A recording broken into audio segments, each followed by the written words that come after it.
Oi, gente! Bem-vindos a mais um vídeo. No vídeo de hoje, vocês vão me acompanhar indo cortar o cabelo. Eu não sei exatamente o que eu vou conseguir mostrar, mas eu quero conversar com vocês um pouquinho sobre profissionais da área da beleza. A importância de escolhermos bons profissionais, de nos sentirmos bem com essas pessoas. O meu corte, gente, eu renovo ele mais ou menos de 3 em 3 meses. Para quem tem cabelo curto, vai me entender. O corte, né, ele se perde muito rápido. E assim, tá num tamanho bacana, o tamanho que eu ainda gosto, mas se passar disso daqui já começa a me incomodar. Mas vocês vão ver, eu vou mostrar no final como que vai ficar. Eu geralmente mantenho ele um pouco mais curto. E é isso, vamos lá.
Cheguei, gente, já tô aqui de cabelo novo. Foca nessa obra de arte que a Leila faz.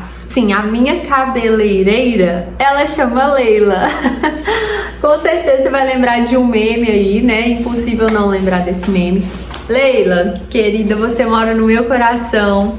Gente, eu sou apaixonada com o trabalho dela, assim, sou suspeita pra falar. Eu vou falar dela mais na frente também, no decorrer do que eu for conversando com vocês. Mas agora deixa eu mostrar o corte, né, assim, porque merece, gente. Merece ser exaltado um corte desse. Vou mostrar pra vocês atrás. Foca nessa perfeição. Não dá. Ela é muito boa, tem o dom mesmo. E eu não sei se vocês já ouviram falar, mas cortar um cabelo curto, principalmente, né, Chanel, é muito mais difícil do que cortar um cabelo longo. É um corte que exige muita precisão. Bom, eu queria mostrar o corte pra vocês, mostrei. Agora vamos ao papo de hoje. Resolvi tirar o óculos para não ficar dando reflexo aqui enquanto a gente conversa. Mas, bom, gente, eu não fiz um roteiro pro vídeo de hoje. Eu realmente tava indo pra Leila aquela hora e senti de falar sobre esse assunto, que é um tema que eu considero muito importante. Então vai ser um papo mais espontâneo, eu realmente espero, tô torcendo para que fique bom. E inclusive, se você se identificar com algo enquanto eu for falando aqui, lembre-se de deixar nos comentários. Quando a gente pensa em um salão ou a qualquer espaço de cuidado feminino, geralmente esses ambientes, eles têm uma tendência a ser ambientes de fofoca, de conversas desnecessárias, falatório em geral, né? Porque afinal nós mulheres gostamos de hablar, né mesmo, mulheres? E não há problema nisso, desde que a gente tenha consciência, percepção do que nós estamos falando. Confesso para vocês que por muitos anos eu evitei frequentar salão de beleza. Eu não gostava de ir nesses ambientes exatamente por esses motivos. Eu sempre tive um ponto que me favoreceu nesse sentido, porque meu pai é cabeleireiro. Ele cuidou do meu cabelo a vida toda, praticamente, especialmente quando eu morava em BH. Mas quando eu me mudei aqui para Lagoa da Prata, eu precisava ter alguém para cuidar dessa parte. Mas a minha sorte é que eu tive uma pessoa que me indicou, Júlia, e quando eu cheguei aqui, que eu bati o olho no cabelo da Júlia, é o mesmo corte que eu uso, eu falei, gente, preciso perguntar a ela quem corta o cabelo dela, porque é o corte que eu gosto, né? E dá pra ver que é uma pessoa que realmente sabe do que tá fazendo. Pronto, fui na Leila sem muitas expectativas. Gente, primeira vez que eu cheguei lá, eu não queria sair. De verdade, eu não queria ir embora.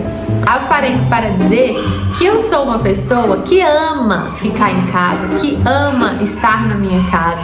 Eu sou aquela pessoa que saio de casa já pensando na hora que eu vou voltar para casa. E quando eu fui para Leila, são poucos lugares, poucas pessoas e poucos ambientes que me fazem sentir assim. Mas quando eu fui a primeira vez na Leila, eu realmente não queria sair de lá.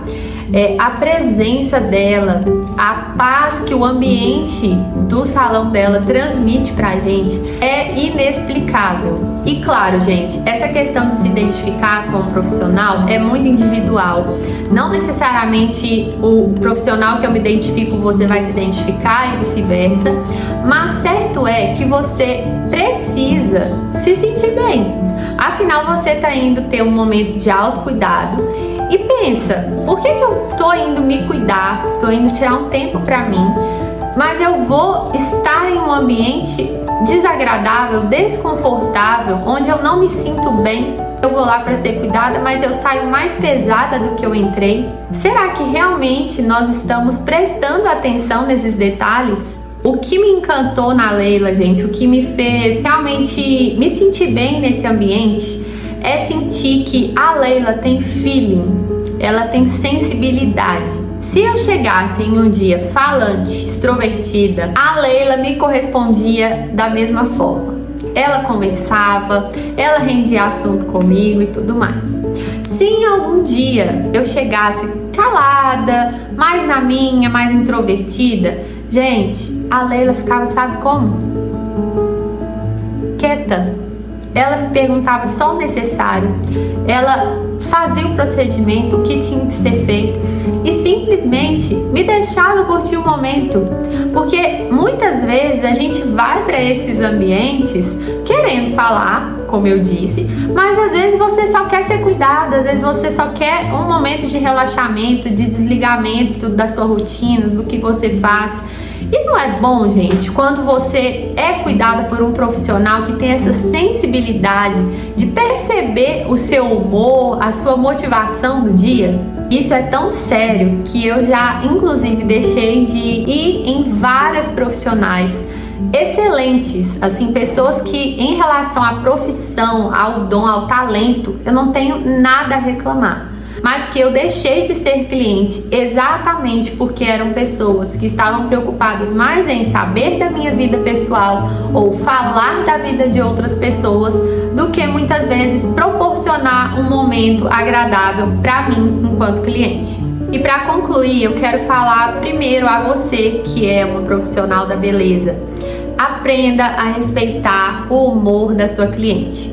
Você vai ver o quanto o seu ambiente profissional vai ficar mais leve, o quanto você talvez vai perder menos clientes, porque, como eu disse, eu já deixei de ser cliente de muitas pessoas, não pelo trabalho delas. Talvez você faça um trabalho excelente, mas talvez sua boca é tão grande, sua língua é tão grande que as pessoas deixam de ir até você, deixam de procurar o seu serviço por se sentirem desconfortáveis ou inseguras ao se relacionar com você. Se a cliente chegou falante, se ela tem liberdade com você, entra na onda se é o que você gosta. Mas se a sua cliente chegou calada, não fica querendo saber o que aconteceu? Brigou com o marido? Minha filha não tá dormindo. Não, seus filhos estão te incomodando.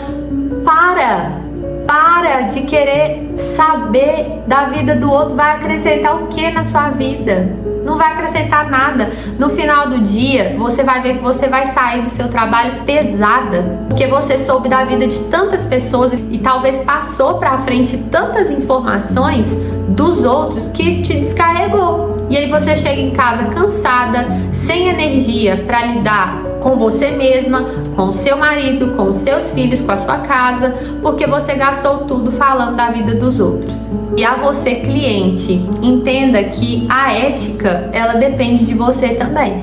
Por que você vai chegar no salão perguntando da sua vizinha, perguntando da sua outra amiga, perguntando de não sei quem que foi lá? Para com isso. você também está minando a sua energia de tanto fofocar, de tanto querer saber dos outros. Por que ao invés de procurar saber de fulano, de ciclano, você não cuida e não se preocupa com a sua vida? Gente, nós precisamos entender isso. No dia em que a gente passa a olhar mais pra gente, não no sentido assim de, não tô nem aí pro... Não é isso, não é no sentido de soberba, de arrogância, mas é de fato de entender que se o outro quiser, ele vai me procurar para poder conversar, para poder pedir minha ajuda. Se eu quero só saber da vida do outro para ficar especulando e para parar de prestar atenção na minha própria vida, eu só estou realmente minando a minha energia. E muitas mulheres, infelizmente, vivem sobrecarregadas, cansadas, estressadas, exatamente por isso. Estão focando mais nos outros do que na própria vida. Eu desejo do fundo do meu coração que essa não seja você. Entenda que, assim como você tem as suas fraquezas, eu tenho as minhas. Eu preciso lutar com as minhas aqui do outro lado também, que talvez não são as mesmas que as suas, mas todos nós estamos em construção. Quando nós estivermos vivos, nós estaremos sendo construídos, aprendendo uns com os outros, e eu de fato espero que essa mensagem chegue com amor ao seu coração. É isso, fique com Deus e até o próximo vídeo.